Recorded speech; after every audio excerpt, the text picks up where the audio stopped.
What's up, guys? Barry Gaming here, back with some more Project Diablo 2, and I feel like you guys probably want to know what the absolute fastest tier 3 mappers are going to be for season 10. And today we're going to be going over the top 5. Now these top 5 come from only 3 of the classes, so there are going to be some classes that definitely don't make the cut. Now these ones we're going to talk about right here, they are like a cut above everybody else. There's a couple other builds that are close to these, but these are like undeniably some of the best, and one of them is pretty much like a brand new build, and it was a ton of fun to play on the closed beta. Hopefully you guys enjoy this one. Let's jump right into it.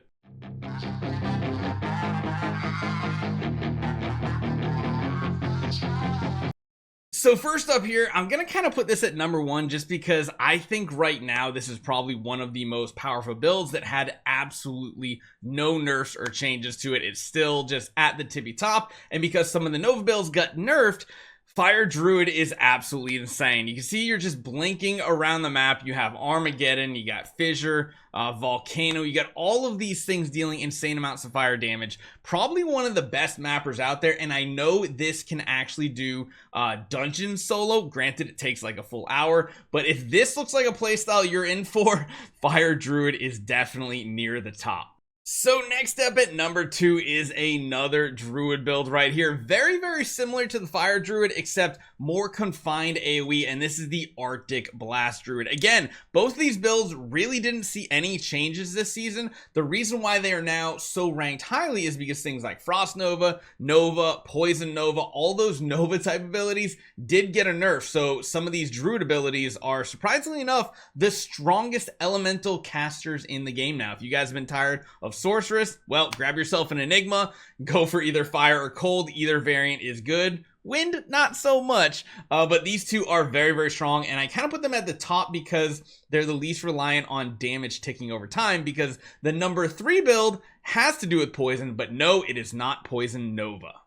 Now, Poison Strike has quickly become like the go-to version of the previous Poison Nova Necromancer. It is still a very similar build, except you're right up in their face. Now, the one thing that I personally didn't like about this build is I tested this out. I wanted to see if it was a true melee build, because I mean, you're literally using a poison dagger. Did not feel that way. It felt very much like Rabies, and I've never personally been a fan of a Rabies build. However, if you are a fan and you want to try something a little different, this build might be for you, because I'm not going to show you guys right off the bat here, but you'll notice this build and Rabies is a very similar strategy. It's hit and run.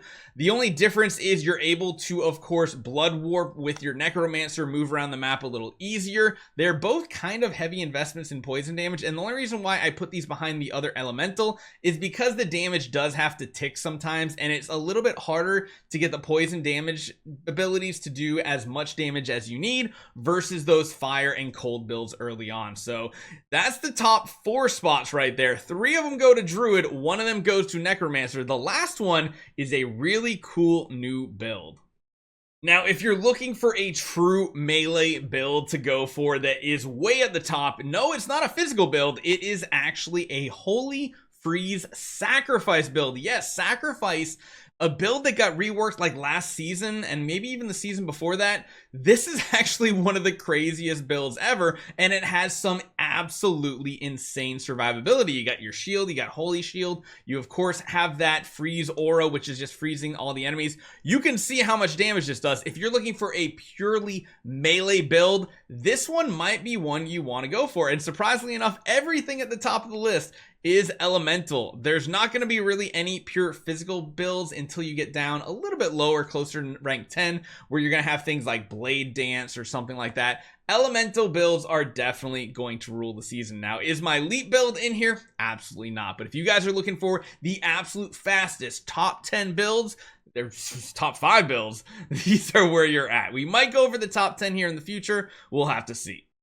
Now, if you guys want a little bit more information on exactly what goes into these builds, I'm going to link at the very top corner, probably in this corner, every single one of those clips you guys saw, you can go back through. I'll put chapters in and everything. I'm going to go to Dark Humility's mini guide. So if you guys want to see a basic setup, most of his videos are like 8 to 20 minutes long. They go over the type of gear you want on these heroes, the skills, the charms, everything. If you want to see exactly what he used to make them so good as well, go check them out. Go support him. He's gonna probably have his tier list out, I think, later today at some point. I'm kind of hoping my top 5 is close to his top 5 as well. And you gotta remember, we try to do the best we can with as many builds as possible. I feel like I'm a little bit of an expert when it comes to Barb, but some of these other builds, not as much. It's just these are how they felt on the test server, and the big difference here is those top 3 Nova builds kind of fell out of maybe even the top 10 in general.